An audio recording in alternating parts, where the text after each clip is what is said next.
বহুদিন আগের কথা, কত বছর আমরা জানি না। একজন প্রতাপশালী বাদশা ছিল, এখনকার বিশ্ব নেতাদের মতোই পরাশক্তি, ওই যে আসহাবুল কাহফের মতো, বা ওই নমরুদের মতো, বা ওই যে ফেরাউন তার মতো একজন প্রতাপশালী বাদশা ছিল। তার অধীনে একজন বড় জাদুকর ছিল। কি ছিল? আচ্ছা, মজা আছে, ভালো করে বোঝেন। একটা বড় জাদুকর ছিল। এখনো কিন্তু বহু কান্ট্রি এই জাদুবিদ্যার চর্চা করে, আপনারা জানেন না। ভিতরে ভিতরে জাদুবিদ্যার চর্চা এখনো চলছে। আর এই জাদু সত্য, জাদু সত্য, চোখের বদনজরও সত্য। সায়েন্স বিশ্বাস করুক না করুক, এগুলো সত্য। কারণ কোরআন বলেছে সত্য, ব্যাস সত্য। জিন সত্য নাকি মিথ্যা? ফেরেশতা সত্য না মিথ্যা? কবরের আযাব সত্য না মিথ্যা? এগুলো তো চোখে দেখা যায় না, বিশ্বাস করলেন কিভাবে? এই চোখে দেখা যায় না বিশ্বাস করেছেন বলেই তো আপনি মৌলবাদী। চোখে দেখা যায় না, অহেতুক বিশ্বাস করছেন, অতএব আপনি একজন মৌলবাদী মানুষ। বুঝতে পারছেন? তো এই বিষয়গুলো বিশ্বাস না করলে কি আপনি মুমিন হতে পারবেন? আচ্ছা, কবরের আযাব সত্য না মিথ্যা আমরা বিশ্বাস করেছি, তোমরা মরার পরে বিশ্বাস করো। আমরা মরার আগেই বিশ্বাস করেছি, তোমরা মরার পরে বিশ্বাস করো। তারপর তোমরা পাক্কা মৌলবাদী হয়ে যাবে। যখন মরার পরে যখন কঠিন কবরের আযাব শুরু হবে, দেখবা যে আইন আল ইয়াকিন।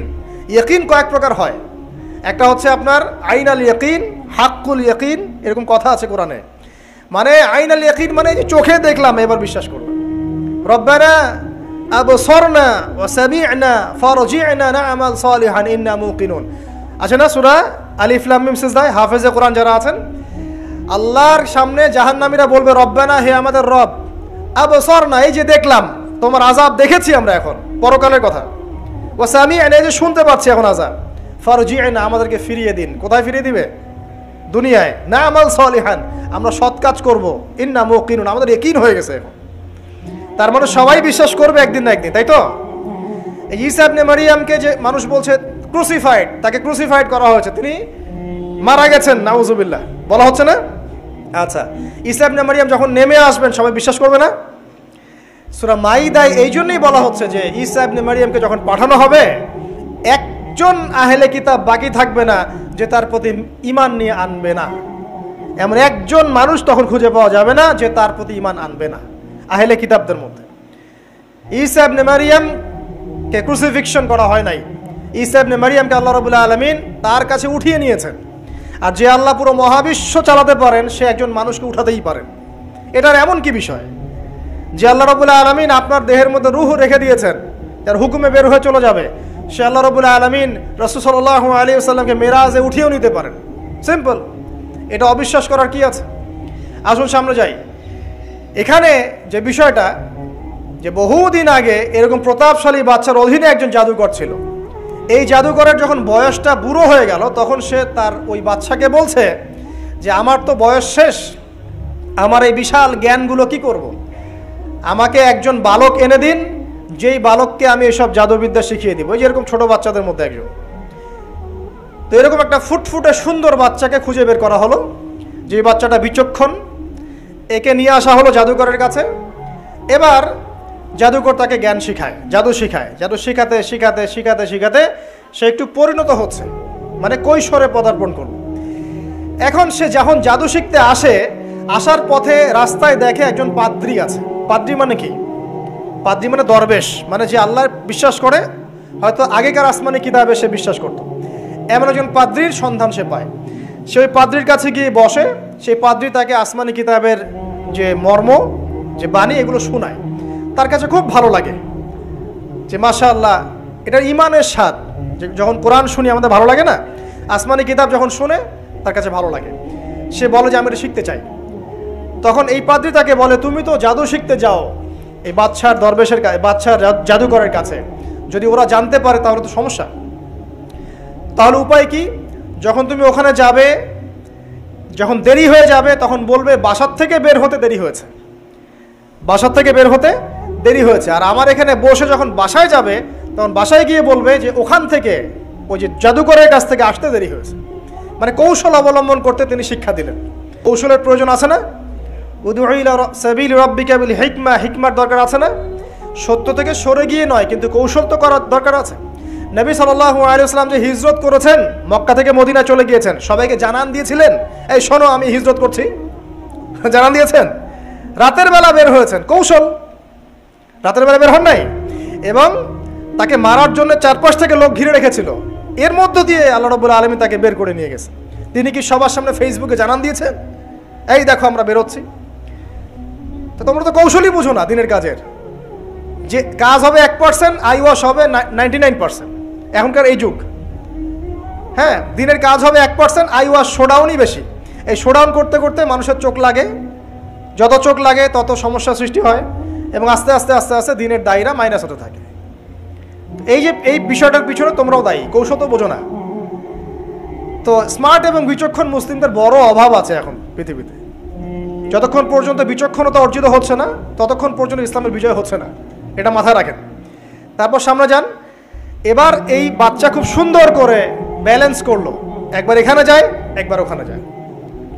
এই করতে করতে ওই যে জাদুকরের ইন্তেকাল হয়ে গেল, মারা গেল জাদুকর।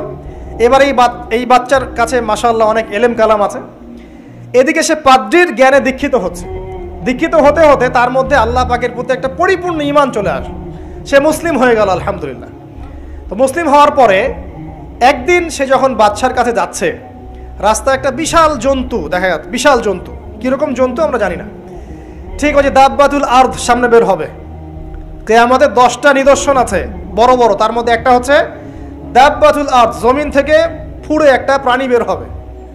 আর এখন মানুষ এগুলো বিশ্বাস করবে না, আমি জানি। 2 দিন পর নাসা যখন বলবে তখন বিশ্বাস করবে। কথা কি বুঝতে পারছেন? তবে প্রাণী এই পৃথিবীর নিচে আছে। রাসূল সাল্লাল্লাহু আলাইহি ওয়াসাল্লাম বলছেন 10টা আলামত না আসা পর্যন্ত কিয়ামত হবেই না। তার মধ্যে একটা হচ্ছে দাব্বাতুল আরদ, জমিন থেকে একটা প্রাণী বের হবে, এবং এই প্রাণী শুধু বেরই হবে না, মানুষের সাথে কথাবার্তা বলবে। এবার মানুষের সাথে কথা বলবে প্রাণী। বিশ্বাস করছেন? এখন বিশ্বাস করছেন না জানি, কিন্তু প্রাণী মানুষের সাথে কথা বলবে। আল্লাহ পাক বলাতে পারেন না? পারে। আচ্ছা সামনে যান। ওই প্রাণী যখন দাঁড়িয়ে আছে রাস্তায়, এখন এই বালক বলছে আজকে আমি প্রমাণ করে নিব যে আল্লাহর আনুগত্যশীল ওই পাদ্রী সঠিক নাকি ওই জাদুকর সঠিক। এবার সে একটা ইট হাতে নিল, পাথর হাতে নিয়ে সে বলছে, আল্লাহ তোমার কাছে যদি ওই জাদুকরের কাজের চাইতে এই পাদ্রীর কাজ বেশি পছন্দনীয় হয়, এই ইটের আঘাতে এই জন্তুকে তুমি মেরে ফেলো আল্লাহ। এ বলেছে বিসমিল্লাহ বলে পাথর নিক্ষেপ করলো। নিক্ষেপ করার সাথে সাথেই জন্তু ডেড। তখন তার আইন আল ইয়াকিন, হাক্কুল ইয়াকিন হয়ে গেল যে হ্যাঁ, আল্লাহর কাছে এই পাদ্রীর আমলই সবচেয়ে বেশি পছন্দনীয়। তার আর মনে কোনো সংশয় থাকলো না। কিশোর মানুষ না, কতটুকুই বা বোঝেন নাই? এবার তার মধ্যে একটা ইয়াকিন চলে আসলো এবং সে পরিপূর্ণ মুমিন মুসলিম হয়ে গেল। এবার যখন সে রাজ দরবারে যায়, তার কাছে পেশেন্ট আসে, মানে একজন মানুষ এসেছে, সে বলছে যে আমার চোখের সমস্যা। সে চোখে হাত দেয়, হাত দিয়ে বলে যে আপনি আল্লাহর প্রতি ঈমান নিয়ে আসেন, আমি আল্লাহর কাছে দোয়া করব, চোখ ভালো হয়ে যাবে। এভাবে পেশেন্ট আসে, সে বলে আল্লাহর প্রতি ঈমান নিয়ে আসেন, আমি দোয়া করব, ভালো হয়ে যাবে। এভাবে আস্তে আস্তে তার নাম এবং খ্যাতি ছড়িয়ে পড়তে লাগলো। যেই তার কাছে আসে সে বলে আগে মুসলিম হন, ইমানদার হন, আল্লাহর প্রতি বিশ্বাস করেন, আমি দোয়া করব, ভালো হয়ে যাবেন। চোখ অন্ধ ভালো হয়ে যাচ্ছে, কুষ্ঠরোগী ভালো হয়ে যাচ্ছে, হ্যাঁ, প্যারালাইজড রোগী ভালো হয়ে যাচ্ছে, আলহামদুলিল্লাহ। নবী ঈসা আলাইহিস সালাম এমনটা করেছিলেন না? আল্লাহ পাক চাইলে করতে পারেন। একদিন ওই রাজ দরবারের একজন মন্ত্রী আসছে, এবার ওই রাজার একজন এমপি সাহেব, তার চোখে সমস্যা, সে আসছে, এসে বলছে যে আমার এই চোখের সমস্যা, আমার চোখটাকে ভালো করার দরকার, তোমার কাছে কোনো ওষুধ আছে নাকি? সে বলছে যে আপনি আল্লাহর প্রতি ঈমান নিয়ে আসেন, আমি আল্লাহর কাছে দোয়া করব, আপনি ভালো হয়ে যাবেন। এবার সে আলহামদুলিল্লাহ ঈমান নিয়ে আনলো এবং সে ভালো হয়ে গেল। এই ভালো হয়ে যাওয়ার পরের দিন যখন সে আবার ওই পার্লামেন্টে গিয়েছে আর কি, ওদের তৎকালীন রাজদরবারে, এবার রাজা ওকে দেখে বলছে যে তোমার তো চোখ অন্ধ ছিল, কিভাবে শেফা লাভ করলে? তো সে বলে না কিভাবে শেফা লাভ করলো, সে বলতে চাচ্ছে না, কারণ সে আজ করছে যে বললে সমস্যা হবে। এক পর্যায়ে তাকে খুবই পিটুনি দেওয়া হচ্ছে, রিমান্ডে নিয়ে গিয়ে কঠিন মাইট দেওয়া হচ্ছে। এক পর্যায়ে সে মারের যন্ত্রণা সহ্য করতে না পারে বলে ফেললো যে ওই বাচ্চা, তার কাছে গিয়ে আমি আরোগ্য লাভ করেছি এবং সে আমাকে বলেছে যে তার রবের প্রতি ঈমান নিয়ে আসতে, তাহলে আমি শেফা লাভ করব। এই বাচ্চা এখন বলছে ফেরাউনের মতো যে আয়না রব্বুকুমুল আ'লা, আমি তো তোমাদের রব। নমরুদের মতো আমি তো তোমাদের রব। আমি তো জানি না যে আমি ছাড়া তোমাদের কোনো ইলাহ আছে? এবার এই লোকটাকে হত্যা করা হলো, এই এমপি সাহেবকে হত্যা করা হলো, বিকজ সে ঈমান নিয়ে আসে। এবার সেই বালককে ডেকে আনা হচ্ছে, বলা হচ্ছে বলো তুমি নাকি তোমার রবের নাম দিয়ে মানুষের ট্রিটমেন্ট করা শুরু করেছো। তখন সেই বালক বলছে হ্যাঁ, আমি এক আল্লাহর প্রতি বিশ্বাস করি এবং তার রাসূলের প্রতি বিশ্বাস করি, তার প্রেরিত আসমানি কিতাবে বিশ্বাস করি। এখন রাজা বলছে আমি ছাড়া তোমাদের কোনো ইলাহ আছে আমি তো জানি না। এই সৈন্যবাহিনী শোনো, এই বালককে ধরো, ধরে নিয়ে গিয়ে উঁচু পাহাড়ে নিয়ে যাও, ওখান থেকে ফেলে দাও। কথা বুঝতে পারছেন? এবার তাকে নিয়ে যাওয়া হলো, ক্রস ফায়ার দেওয়া হবে, এবার উপরে নেওয়া হয়েছে, একদম পাহাড়ের উপরে। এবার ওই বালক উপরে উঠে একটা দোয়া করছে, এই দোয়াটা সবাই শিখে নেন। ওই বালক উপরে উঠে দোয়া করছে আল্লাহুম্মা কফিনিহিম বিমা শি'তা, আল্লাহুম্মা কফিনিহিম বিমা শি'তা, আল্লাহুম্মা কফিনিহিম বিমা শি'তা। পাহাড় থরথর করে কাঁপা শুরু করলো এবং ওই সৈন্যবাহিনী পাহাড় থেকে পড়ে গেল, বালকের কিচ্ছু হলো না। আমি কিন্তু বানোয়াট কোনো গল্প বলছি না, এটা কোরআন থেকে বলছি এবং এটা তাফসীর। আপনি যে কোনো তাফসীর পড়েন, মারিফুল কোরআন, তাফসীর ইবনে কাসির, জালালাইন পড়ে দেখেন, জাস্ট পড়ে দেখেন আমার সাথে ডিবেট করার আগে। এবার সে বালক হেঁটে হেঁটে চলে আসলো রাজদরবারে। আবার কি ব্যাপার, তুমি মরো নাই? না, আল্লাহ আমাকে বাঁচিয়েছেন, আমার রব আমাকে বাঁচিয়েছেন। আবার পাঠানো হচ্ছে আরেক দল সেনাবাহিনীকে নিয়ে, যাও এবার ওকে সমুদ্রে নিয়ে যাও, সমুদ্রের মাছ সমুদ্রে ডুবিয়ে দিবে একদম। আবার সে ওখানে গিয়ে বলল আল্লাহুম্মা কফিনিহিম বিমা শি'তা, হে আল্লাহ, অর্থ হচ্ছে হে আল্লাহ আমার বিপক্ষে যারা আছে আপনি যা দিয়ে ইচ্ছা ওদের বিরুদ্ধে আমাকে সাহায্য করেন। অর্থটা হচ্ছে এমন, আল্লাহুম্মা কফিনিহিম বিমা শি'তা, আল্লাহ আপনি আমার জন্য যথেষ্ট হয়ে যান, ওদের বিরুদ্ধে আমার জন্য যথেষ্ট হয়ে যান, যা ইচ্ছা তাই দিয়ে আপনি হেদায়েত করুন, মানে আমাকে হেফাজত করুন। ঠিক আছে, আল্লাহুম্মা কফিনিহিম বিমা শি'তা, ছোট্ট দোয়া। এবার ওই সমুদ্র উত্তাল হওয়া শুরু করলো এবং ওরা জাহাজ থেকে পড়ে গেল। এই বাচ্চা সেফলি আবার চলে আসলো রাজদরবারে। বিশ্বাস করছেন না? চলে আসলো। এবার আসার পরে বলছে শোনেন, আমাকে এভাবে মারতে পারবেন না, আমাকে এইভাবে মারা যাবে না, আমি আপনাদেরকে বলে দিচ্ছি কিভাবে আপনি আমাকে মারতে পারবেন। তো বাচ্চা বলছে কিভাবে মারতে পারবো বলো। তখন সেই বাচ্চাটা বলছে যে আপনি সমস্ত এলাকার মানুষকে এক জায়গায় জড়ো করবেন, মানে পুরো নেশনের যত মানুষ সবাইকে একটা মাঠে নিয়ে আসবেন, মাঠের মাঝখানে একটা গাছ রোপণ করবেন বা একটা কিছু স্তম্ভ নির্মাণ করবেন, সেখানে আমাকে বেঁধে ফেলবেন।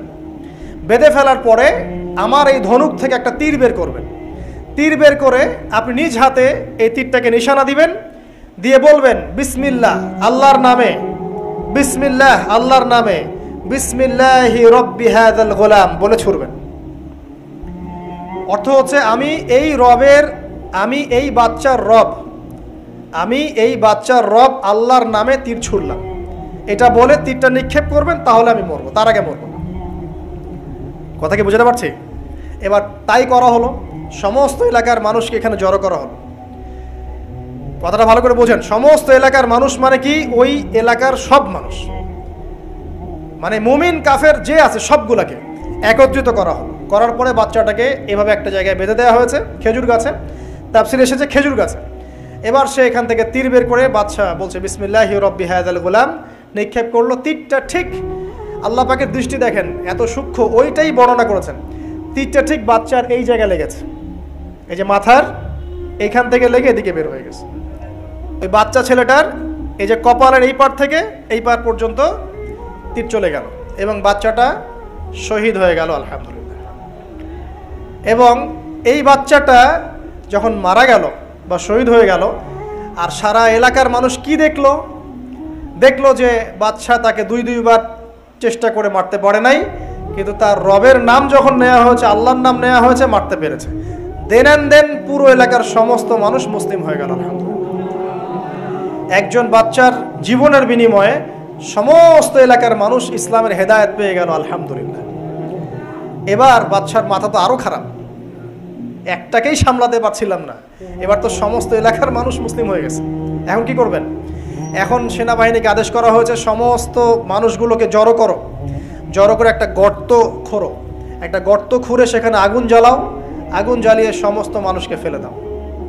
দৃশ্যটাকে কল্পনা করতে পারছেন? একটা পুরো এলাকার মানুষকে একটা মাঠের মধ্যে একত্রিত করে সেখানে আগুন জ্বালিয়ে সবাইকে সেখানে ফেলে দেওয়া হলো এবং তারা চতুর্দিক থেকে এটাকে অবলোকন করতে লাগলো, মজা উপভোগ করতে লাগলো। এটাই আল্লাহ পাক বলছেন, কুতিলা আসহাবুল উখদুদ ইয হুম আলাইহা কুউদ ওয়া হুম আলা মা ইয়াফআলুনা বিল মুমিনিনা শুহুদ। শেষ পর্যায়ে তাফসীরে এসেছে, শেষ পর্যায়ে একজন মায়ের কোলে একটা ছোট্ট বাচ্চা ছিল। তো সেই মা নিজে লাভ দিবে এটাতে তার কোনো সমস্যা নেই, কিন্তু বাচ্চাটাকে নিয়ে লাভ দেওয়ার জন্য সে ইতস্তত বোধ করছে। তখন আল্লাহ রাব্বুল আলামিন সেই ছোট্ট বাচ্চাটার কোলে, সেই ছোট্ট বাচ্চাটা জবানের মধ্যে আল্লাহর কুদরত নিদর্শন নাজিল করলেন। ওই বাচ্চাটা কথা বলা শুরু করলো। সেই বাচ্চাটা বলল, ইয়া উম্মা, হে আমার মা, লা তাখাফি, তুমি ভয় করো না, ফাইন্নাকি আলাল হক, কারণ আপনি সত্যের উপর আছেন, লাভ দিন। যারাই সে অগ্নিকুণ্ডে সেদিন লাভ দিয়েছে তারাই জান্নাতের স্বাদ পেয়েছে, আলহামদুলিল্লাহ। এই হলো আসহাবুল উখদুদের ঘটনা, যেটা আল্লাহ রাব্বুল আলামিন সূরা বুরুজের মধ্যে বলেছেন। এখানে একটাই শিক্ষণীয় বিষয়, ঈমান এর শক্তি। একজন ছোট্ট বালকের মধ্য দিয়ে কিভাবে আল্লাহ রাব্বুল আলামিন পুরো নেশনকে হেদায়েত করতে পারেন, এবং আল্লাহ রাব্বুল আলামিন সমস্ত পরিকল্পনার উপরে মহা পরিকল্পনাকারী, এবং আল্লাহ সুবহানাহু ওয়া তাআলা তাদেরকে চিরস্মরণীয় করে রেখেছেন কোরআনের পাতায়। কিয়ামত পর্যন্ত মানুষ এই ঘটনা পড়বে, তাদের থেকে শিক্ষা গ্রহণ করবে না? তা আল্লাহ রাব্বুল আলামিন সবচেয়ে বেশি স্মার্ট না আমরা সবচেয়ে বেশি স্মার্ট? এরপরে আল্লাহ রাব্বুল আলামিন বলছেন যে তারা ঈমান আনা ছাড়া অন্য কোনো অপরাধ করে নাই। এই মুমিন যারা ছিল, আগুনে লাফ দিয়েছে, এদের কি কোনো অপরাধ ছিল? এদের কোনো অপরাধ ছিল? কি অপরাধ ছিল? তারা শুধুমাত্র কি ছিল? মুমিন ছিল। ঈমান আনার ফলে তাদের এই পরিণতি হয়েছে, তাদেরকে অগ্নিকুণ্ডে লাফ দিতে তারা বাধ্য হয়েছে। যারা দিয়েছে তারা কি জান্নাতি না জাহান্নামী? জান্নাতি। ওই যে বালক যে একা দৃষ্টান্ত স্থাপন করে গেল এবং পুরো নেশনকে হেদায়েত দিয়ে গেল, এই বালক সফল না ব্যর্থ? আল্লাহ রাব্বুল আলামিন যদি চান তাহলে এরকম একজন দুইজন মানুষকে দিয়েও পুরো নেশনকে হেদায়েত করাতে পারেন, এবং যেটা হয়ে গেছে আগে সেটা এই যুগেও সম্ভব না? শুধু সম্ভবই না, বরং আপনাদের চোখের সামনে এটা হয়েছেও, কিন্তু আপনারা সেটা বুঝতে পারেন নাই। আপনাদের চোখের সামনে যুগের পর যুগ এমন ঘটনা ঘটেছেও, কিন্তু আপনারা হয়তো বুঝতে পারেন নাই, ধরতে পারেন নাই। আল্লাহ রাব্বুল আলামিন এমন মানুষদেরকে দিয়ে পুরো নেশনকে হেদায়েত করেন। কিছু মানুষকে আল্লাহ পাক পরীক্ষায় ফেলেন, তাদের মধ্য দিয়ে আল্লাহ পুরো নেশনকে হেদায়েত করতে পারেন, আলহামদুলিল্লাহ। আসহাবুল উখদুদের এই বাচ্চার মধ্যে আমাদের সবার জন্য নিদর্শন আছে। আল্লাহ পাক আমাদের সবাইকে প্রকৃত ঈমানদার হওয়ার তৌফিক দান করুন, বেশি বেশি আমলে সালেহ করার তৌফিক দান করুন, ঈমানের উপর দৃঢ় থাকার তৌফিক এনায়েত করুন, এবং দৃষ্টান্ত স্থাপন করার তৌফিক দান করুন, এবং যে কোনো রকম দৃশ্য অদৃশ্যের বিপদ আপদ বালা মুসিবতের বিপক্ষে আল্লাহ পাকই যেন যথেষ্ট হয়ে যান, আমিন।